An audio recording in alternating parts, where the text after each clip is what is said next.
Company सारखं चालवू शकत नाही। काय पक्ष प्रायव्हेट एंटरप्राइज कंपनी सारखं कोणी चालवू शकत नाही असं निकाल पत्रात नमूद करण्यात आलेलं आहे। आणि दुसरी महत्वाची गोष्ट, आमदारांची जी संख्या आहे त्याच्या आधारावरती हा निर्णय घेण्यात आलेला आहे, पक्ष संघटनेच्या संख्येवरती नाही। मी त्याच्यामध्ये तुम्हाला सांगितलेलं आहे की पक्ष संघटनेमधले बहुसंख्य सन्माननीय सदस्य, आपण जर आपल्याला माझ्याबरोबर काही आपल्यातले सहकारी द्यायचे असेल तर द्या, मला कुठल्याही जिल्ह्यात जायला सांगा, त्या जिल्ह्यामध्ये कुणाबरोबर किती लोक आहेत पदाधिकारी ते तुम्हालाच पाहायला मिळेल।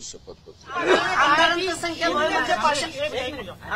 संख्याबळ म्हणजे पक्ष असू शकत नाही, ज्यांच्याकडे जास्त आमदार त्यांचा पक्ष होऊ शकत नाही असं विधान तुम्ही शिवसेनेच्या त्या सगळ्या महाविकास आघाडीत असताना केलं होतं। आताही तुमचं तेच मत आहे की काय सांगाल?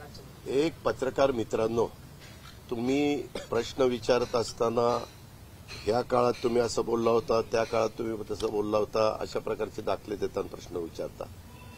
यामध्ये आमची भूमिका फक्त आमच्याबरोबर बहुसंख्य आमदार आहेत अशातला भाग नाही, 50 पेक्षा जास्त तर आमदार आमच्याबरोबर आहेच।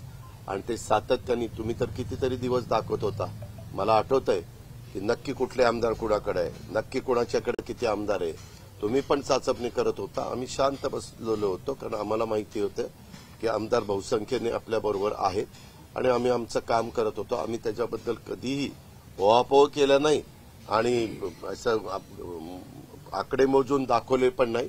आणि नंतर तुम्हालाच कळालं की किती आमदार आज आहेत आमच्याबरोबर हे। आणि नंतर पण ज्यावेळेस मॅटर चालू होती त्याही वेळेस आमदारांनी अॅफिडेव्हिट करून दिली, ती पण अॅफिडेव्हिट म्हणजे मला वाटतं नार्वेकर साहेबांच्या समोर पण गेली आणि तिथं इलेक्शन कमिशनच्या समोर पण गेली। आता आमच्याबरोबर राष्ट्रवादी काँग्रेस पक्षातले मॅक्झिमम जिल्हा अध्यक्ष देखील आहेत, हे आपण पहा।